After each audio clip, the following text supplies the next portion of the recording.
اللہ رب العزت کو کثرت سے یاد کرنا، اللہ رب العزت کا کثرت سے ذکر کرنا، یہ اس بات کی علامت ہے کہ آپ نفاق سے دور ہیں اور نفاق سے امن میں ہیں۔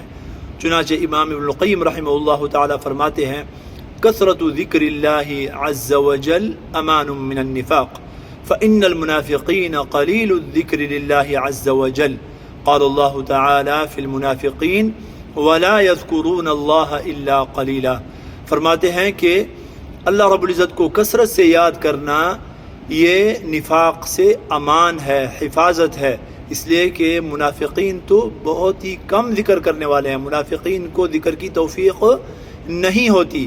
چنانچہ اللہ رب العزت نے ان کے بارے میں فرمایا وَلَا يَذْكُرُونَ اللَّهَ إِلَّا قَلِيلًا کہ وہ اللہ رب العزت کو بہت کم یاد کرتے ہیں۔ لہذا اگر آپ کو اللہ تعالیٰ نے ذکر کی توفیق دی ہے تو آپ خوش ہو جائیں کہ انشاءاللہ آپ منافقین میں کم از کم نہیں ہیں۔